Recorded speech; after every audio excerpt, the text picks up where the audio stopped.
Meyrimdүү жана ырайымдуу Алланын аты менен баштаймын. Аллах Таалага шексиз мактоолор. Сүйүктүү пайгамбарыбыз Мухаммад саллаллаху алейхи вассаламга салам дуалар болсун. Жараткан Аллах Таала баарыбыздын ушул күнгө чейинки кетирген кемчилик ката күнөөлөрүбүздү Аллахым өзү кечирип, кылган жакшы амалдарыбызды Аллахым өзү кабыл кылган болсун. Келерки күндө Аллах Таала өзү ыраазы болгон жакшы амалдарда, жакшы чөйрөлөрдө болууну Аллахым өзү насип этсин. Аллах Таала ыймандууларга кайрылып, ошол ыймандуулардын ичинен Аллах Тааланын берген неаматтарын, жакшылыктарын балким кээ бир инсандар чектен ашыкча колдонуп коюшу мүмкүн да. Ошондуктан Аллах Таала ыймандууларга кайрылып мындай дейт. Аузу биллахи минеш шайтанир ражим. Бисмиллахир рахманир рахим. Кул я ибадияллази асрафу ала анфусихим ла тaqнату мин рахматиллах. Инналлаха ягфиру зунуба жамиа. Иннаху хувал гафурur рахим. Садакаллахул азим. Аллах Таала айтат: айткын, о Мухаммад, менин пенделериме айткын, ысырап кылган жана өздөрүнө зыян жеткирген пенделериме айткын, ла тaqнату мин рахматиллах. Алланын рахматынан үмүтүн үзүшпөсүн. Чындыгында Аллах Таала бардык күнөөлөрдү кечирүүчү жана ал кечиримдүү боорукер зат. Аллах Таала Зумар сүрөсүнүн 35-аятында бул аятта эмне дейт? Эй пенделерим, силер ысырап кыласыңар, өзүңөргө ысыраптан сырткаркы көптөгөн иштерде дүйнө акыретиңерге зыян жеткиресиңер. Мына ошол кылган ысырапкерчилигиңер, кылган күнөөгөр кетирген катаңар Аллах Таала мени кечирбейт го деген силерди жаман ойго алып барбасын.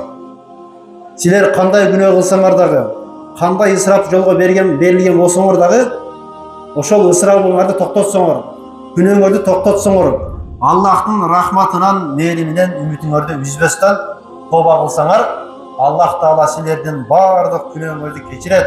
Анткени Аллах Таала кечиримдүү жана боорукер зат дейт.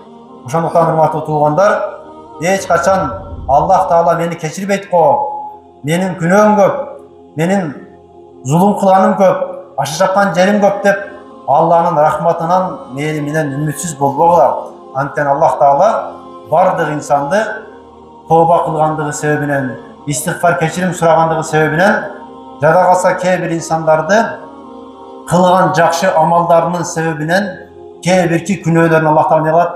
Кечирип коет дейт. Тазулу кадама абдин яумал кыямати хатта юс'ала ан арбаин. Пайгамбар Мухаммад саллаллаху алейхи айтат: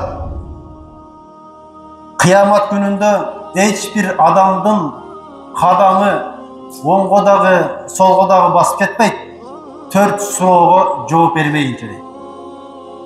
Биринчиси ан умрихи фима афнах, ва ан шабабихи фима аблах, ва ан малихи мин айна иктасабаху ва фима анфакаху, ва ан илмихи маза амила фих. Биринчи суроосу өмүрүңдү эмне менен өткөрдүң? Кыяматта ар бирибиз Аллахтын алдында ушул 4 суроого жооп бермейинче же бейишке, же тозокко карай эч бир инсан кадам таштай албайт дейт. Биринчиси ва ан умрихи фима афна. Өмүрүңдү эмне менен өткөрдүң деген суроого ар бирибиз жооп берет экенбиз. Карыбыз дагы, жашыбыз дагы. Күнүнө 24 саат, жумасына 7 күн, жылына 356 күн өмүрдү эмне менен өткөрүп жатасың деген суроого биз акыретте жооп берет экенбиз. Ва ан шабабихи фима аблах. Жана өмүрдүн ичинен, Аллах Таала берген өмүрүбүздүн ичинен өзгөчө жооп бере турган возраст, курак бул жаштыкка жооп берет экенбиз да. Өзгөчө жаш кезиңге жооп бересиң. Анткени жаш кезинде адамдар каалаган ишин кыла алат экен да. Кааласа ибадат кыла алат, кааласа жумуш кыла алат, кааласа уктабастан сааттап, күндөп канчалаган иштерди кылып, тоону талкалап, аш берсе, ашка тойбой, иш берсе, ишке тойбой турган кезге Аллахтын алдында өзүнчө жооп берет экен. Не үчүн? Анткени Аллах Таала биз жаш кезибизде Аллах Таала бизге белибизге, билегибизге, көзүбүзгө ар тараптан Аллах Таала күч кубат берип коет экен да. Ошол Аллах берген күч кубатты кайсыл нерсеге жумшадың, эмне үчүн жок кылдың деп жооп берет. Биз ойлойбуз да карындык келген сайын эле өзүнөн өзү күч жок болуп кете берет да. Жок. Туура, өзүнөн өзү Аллах Таала жаш өткөн сайын белден, көздөн кубат кетет. Бирок жаш кездеги күч кубатты Аллах Таала бекерден бербейт экен да. Алланы таанып биле турган, ибадаттарды майын чыгарып кыла турган инсандар жаш кезде болот экен да.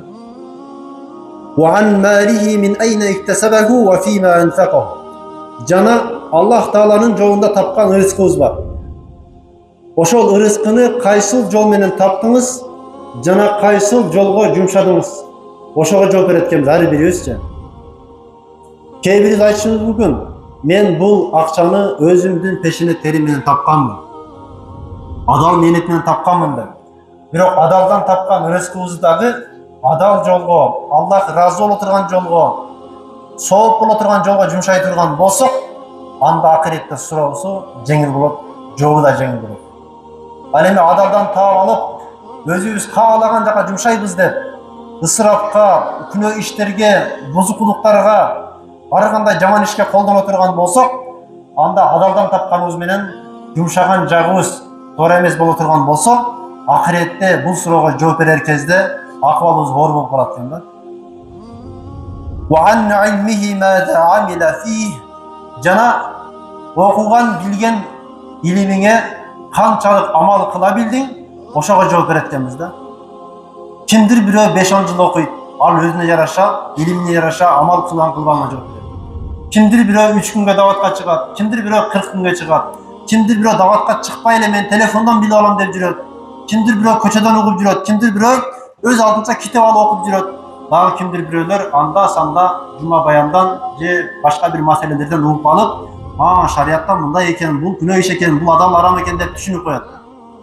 Ким канчалык деңгээлде шариятты түшүнүп жеткен болсо, ошол билгенинчелик амал кылып атабы же кылбай жатабы? Мына ошого жооп берет экенбиз туугандар. Ошондуктан урматтуу туугандар, ар кимибиз өзүбүздүн акыреттеги бериле турган 4 сурообуз бар экен. Биринчиси, өмүрүңдү эмне менен өткөрдүң?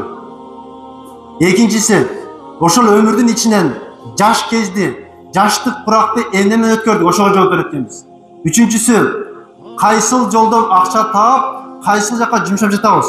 Ошого жооп берет экенбиз. Ал эми төртүнчүсү, Аллах Таала берген илимибизди канчалык деңгээлде амал кылып жатабыз? Ошого жооп берет экенбиз. Ошондуктан урматтуу туугандар, колдон келишинче ар кимибиз өмүрүбүздү ысырап кылбай, өмүрдүн кадырын билейли, убакыттын кадырын билейли. Өмүрдүн ичинен жаштыкты ысырап кылбастан, жаш кезде ибадатты көбүрөөк кылып, Куран окуганды, ибадат кылганды, дават кылганды, ажы умра кылганын баарысын жаштыкта кылсаң, баарысын майын чыгарып калат экенсиң. Башка бир хадисте келет. Эгерде кайсыл бир адам жаш кезинен баштап берилип ибадат кылса, Куран окуса, намаз окуса, дават кылса, жакшылыкка чакырса, жамандыктан кайтса, толтура ибадаттары бар болсо, Аллах Таала ал кишиге карылык берип коюп, анан карылыктын себебинен улам анын көзү көрбөй калып Куран окуй албай калышы мүмкүн. Карылыктын себебинен улам анын даараты кармай албай калып, кээ бир намаздарды окуй албай калышы мүмкүн. Мисалы үчүн мурда тахажжуд окуп жүргөн, кошумча ибадаттарды кылып жүргөн инсандар ден соолукка байланыштуу айла жок 5 малдын намаздарын окуп калышы мүмкүн. Ишрох, духа, шашке, нафил намаздар, тахажжуд намаздар, кошумча толтура намаздар калып кетиши мүмкүн. Не себептен? Карылыктын себебинен дейт. Ден соолукка байланыштуу. Мына ушинтип ден соолугу мыкты кезде кылып жүргөн ибадаттарды оорунун себебинен же карылыктын себебинен кыла албай калса, Аллах Таала ал кишиге ошол кылып жүргөн ибадаттардын соогун дагы да жастыра берет экен. Не үчүн? Анткени бул киши атайла таштаган жок дейт. Дүйнөгө берилген үчүн, болсун жалпылык кылган таштап койгон жок дейт. Ошол карылыктын себебинен же болсо бир оорунун себебинен намаз окуй албай калды, Куран окуй албай калды, Даатка чыга албай калды, себеп менен болуп калгандыгы үчүн Аллах Таала ошол себепти берип атат да. Аллах Таала мурун соо кезинде кылып жүргөндөй эле Куран окугандын сообун, зикир кылгандын сообун, намаз окугандын сообун, садака бергендин сообун Аллах кандай кылат? Жаздырып коет экен периштелергечи. Ошон үчүн туугандар, баарыбыз ден соолугубуз мыкты кезибизде ибадатты жакшылап кыла берели. Бир күн келет кылайын дейсиң, белиңден күчүң кетет, бутуңдан күчүң кетет, айласыздан парыз болгон жерлериң гана аткарып, сүннөт мустахабтарга акыбал келбей калат да. Мына ошол кезде Аллах Таала мурунку аткарып жүргөндөй эле соопторду жаздырып коет экен да. Ысырап бул өмүрдө да болот. Ысырап бул ден соолукта болот. Ысырап бул биз билбеген, биз байкабаган кээ бир нерселер бар. Убакыт, өмүр, ден соолук бунун баарысын экен туура эмес жака колдонсок ысырап болот. Кээ бир инсандар өмүрүн эмне менен өткөрүштү билбестен күнү бою карта ойлогондор бар, күнү бою топ тепкендер бар, күнү бою дагы бир оюндар менен алек болгондор бар. Бирок намазга алып кетип атат, жумага келбейт, 5 маалын окубайт, орозосун тутпайт, оюн зоок менен жүргөндөр, алар өмүрүн ысырап менен өткөрүп аткандар да. Не үчүн? Анткени ошол өмүрдүн бир бөлүгүн Аллах Таала намаз окугун, жума окугун, орозо туткун деп берген да, буйрук кылган. Ошол буйрукка баш ийбестен нәпсисинин кулу болуп, оюн зоок менен өмүр өткөргөн кээ бир жаштар десек, бүгүнкү күндө кээ бир аксакалдарыбыз да бар. Өмүрүн карта менен өткөрүп атат, өмүрүн дагы бир оюн зооктор менен өткөрүп атат. Бирок намазга келгенде эле шылтоосу көп да. Жок дегенде парыз болгон 5 маалды окуп коюп, анан ал ишти кылып жүргөн болсо экен, анча жеңил болот дейт да. Аллах Таала Куран-ы Каримде Араф сүрөсүнүн 31-аятында мындай дейт: Аузу биллахи минеш шайтанир ражим. Кулу вашрабу ва ла тусрифу иннаху ла юхиббул мусрифин. Ичкиле, жегиле, бирок ысырап кылбагыла. Анткени Аллах Таала ысырап кылган инсандарды сүйбөйт. Бүгүн өлкө башчыбыз коррупция кылгандарды сүйбөйт. Бүгүн өлкө башчыбыз элдин акысын жегендерди сүйбөйт.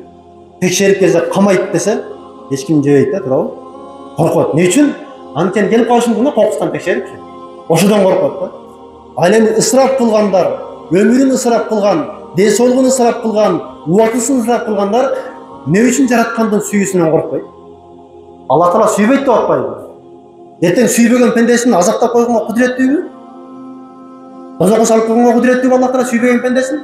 Эмне үчүн биз Аллах сүйбөгөн ишти коркпой атабыз да? Анткени биздин ыйманыбыз алсыз да. Нәпсүбүз күчтүү. Нәпсүбүз бүгүнкү күндүн ачкалыгынан, бүгүнкү күндүн кыйноосунан корккондуктан адамдардын үстөмдүүлүгүнөн коркуп, кээ бир нерселерди кылбайт да. А бирок Аллахтын азабынан коркуп, мээримдүүлүгүнөн үмүт кылып жүргөндөр балким экен алсыздык кылат экенбиз да. Аллах айтат: ичкиле, жегиле, бирок ысырап кылбагыла, анткени Аллах Таала ысырап кылуучуларды сүйбөйт. Ошондой эле Аллах Таала башка бир аятта айтат: Аузу биллахи минеш шайтанир ражим. Иннал мубаззирина кану ихвани шаятин ва кана шайтану ли раббихи кафура. Садакаллахул азим. Чындыгында ысыраптан чектен ашкандар булар шайтандын бир туугандары. Ал эми шайтан болсо өз жараткан Роббусуна ачык айкын кафир болгон, Аллахтын лаанатына калган бир зат да. Ысырап кылуучулар дегени шариатта уруксат берилген нерселерди ашыкча кылсаң ысырап болот. Жана отуруш, классташ отуруш, арка отуруш, берки отуруш деп отуруштун түрүн көбөйтүп алып, ал отурушта турган нерсенин көпчүлүгү болот, ысырап болот да. Салаттары төгүлүп атат, нандары катып төгүлүп атат. Bunun barında eken şariat ruhsat beri cebede ce adam dedi. Yok adam neyse de aşça çoğultup, aşça jasa alıp, jegenden kalanın tөгүп ısırap kılatan bolsa bu neken? Bu ısırap. Yani tabzir degen bu şariattagı çok nerselerdi oylop tap alıp, mına uşunçtek jakşı bolot dep kıla berseň, al şaytandын bir tuğandары eken da şolar. Şariattagı çok nerseni özüňön ata babamın kalgan, tigiden kalgan, budan kalgan dep kıla veresin, birok tüp göründen eken şariat ага ruhsat berбей turgan nerseler deydi. Al nerse eken tabzir, şaytandын bir tuğandarının amalı deydi. Ошондуктан экен кылып аткан ишибиз, өткөрүп аткан жоруктарыбыз, ичип аткан тамак ашыбыз баарысын экен ысырапкерчиликке алып барбаш керек болгон. Өзгөчө биз айтып аткан ысырапкерчилик деп караш, кыркылык деп атабыз. Бирок андан да аша чапкан ысырапкерчиликтер тояштарда болот атпайбы? Келин алгандар, кыз бергендер, юбилей кылгандар, туурабы? Ашыкча ысырап кылып атабыз да. Канчалаган тамак аштар, канчалаган салаттары, канчалаган мал-жел ысырап кылып атат, чектен ашыкча болуп атат. Мына ошонун баарысын экен чектен ашыкча кыла турган болсок ысырап болот. А бүгүн канчалаган инсандар уулун үйлөп, кызын чыгарат, башка кылат, элден баталайын деп атат. Жакшы ниетте кылганы менен чектен ашып кеткендиги үчүн ысырап болгон жердеги кылынган амалдар кабыл болбогондуктан ал жердеги кылынган дубалар тийбей жатат, ал жердеги кылынган дубалар батасы жетпей жатат. А илгери эптеп эле бир кой таап союп, айылдын аксакалдарын чыгарып, жашынакай батасын алып берген, закызы жок, көйнөгү жок, костюму жок үйлөнгөн ата-энелерибиз бактылуу болуп бир комнатада 10-15 бала жашай берген. А бүгүн 1000 адамга, 500 адамга той бересиң, миллиондон ары акчаны сарптайсың. Ал жерде кылынган бата дубалардын бирисинен да кабар жок. Не үчүн? Анткени ал жерде биринчи не болот? Ысраф. Экинчиден, ачык, айкын күнөө иштер ошол жерде болот атат. Алардын айтып өтсөк эң белгилүүсү Аллах Таала арам кылган арак ичилип атат ошол тойдо. Кыз бассаң да, келин алсаң да, туурабы? Арак ичилген жерде билиңиздер, эч качан тойдо ал жерде дуа кабыл болбойт. Мейли сакалы тизеден келген болсун, дуа болсун. Мейли таквачылыгы төөгө жетсин. Кандай кишини алып барып дуа кылдырсаңыз дагы, сиздин тоюңузда бир тамчы арак куюлду, болду. Ал жерде молдеке дуа кылабы, алым келип дуа кылабы. Баардык дуаны не кылды? Баягы бир тамчы арак жууп кетти да. Ысыраптан сырткары эмне бар экен? Арактар бар, ичимдиктер бар. Андан сырткары эмнелер бар? Шариятта, салттан, четтен чыккан ыр күлкүлөр, оюн зооктор бар. Бул дагы күнөө. Демек биз уулубузга бата алабыз деп той кылганыбыз менен ошол жерде 3 нерсеге жооп берет экенбиз. Биринчиси ысырап, экинчиси ал тойдо арак шараптар болсо ал экинчи күнөө, үчүнчүсү ал жердеги музыкага бийлеген жаш десең кээ бирлер калта аял улуулар деле бийлеп жүрөт, туурабы? Экен ошол жердеги оюн зоо, күлкүлөрдүн, ыр бийлердин баарысын экен ачык айкын күнөө болот атат. Жаш эле келиндер кайната кайненесин көзүнчө даңкилдеп бийлеп жүрөт. Жаш эле кыздар бийлеп жүрөт. Жаш десең кээде улуу эле аксакалдар, энелер, апалар деле бийлеп жүрөт. Адепсиздиктин туу чокусуна чыгып алганбыз да. Мына ошол кафеде 1000 кишиге той берсең дагы, канча акча коротсоң дагы ысырапка, Аллах Таала тыйып салган аракка, анан чектен чыккан оюн зоокторго, бийлерге болгондугу үчүн ал жердеги кылынган дубаларда шарият не дейт? Кабыл болбойт. Ошон үчүн туугандар, той өткөрө турган болсок, биринчи ысырапка жол бербейди. Экинчиден ошол жерде ичимдикке жол бербейди. Үчүнчүдөн ал жерде чектен чыккан ыр күйкүлөргө, оюн зоокторго жол бербешибиз керек да.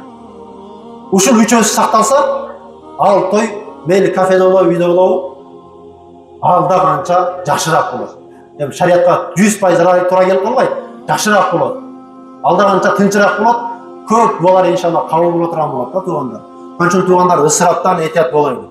Өзгөчө мынакей күз келип атат, дыйканчылык бышты, бышыкчылыкка жеттик, чекеден башталат. Бирөө кыз берет, бирөө уул үйлөйт, бирөө аш берет, бирөөсү юбилей кылат. Мына ошол жерлерде биз чектен ашып, ысырап кылып, күнөөлөргө батып албайлы туугандар. Андан сырткары урматтуу туугандар, өзгөчө юбилей өткөзгөндөргө алымдар мындай деп айтышат да. 70ке чыгып 70 жылдык юбилей өткөзүп атат.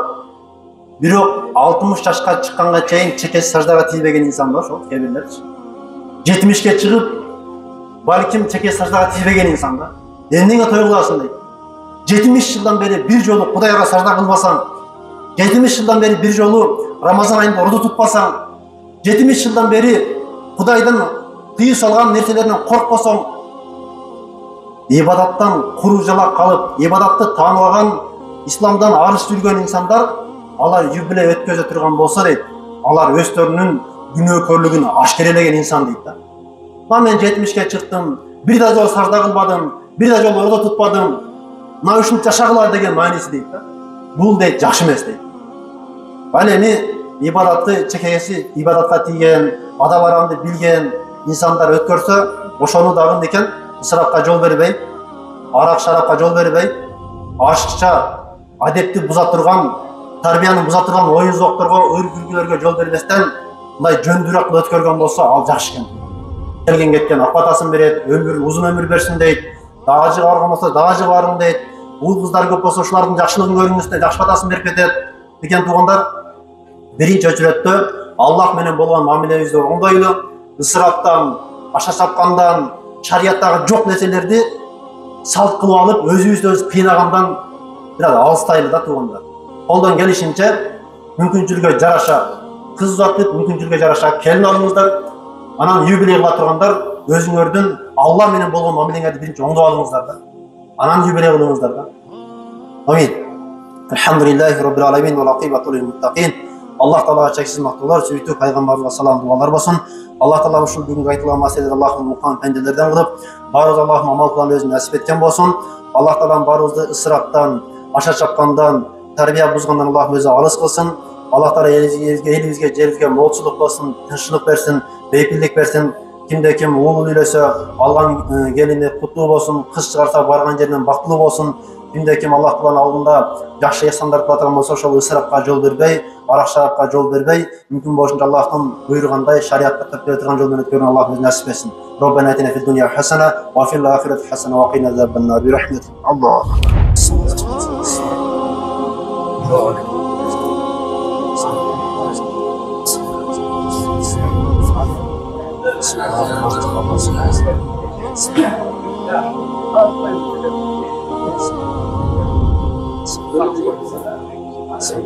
Thank you.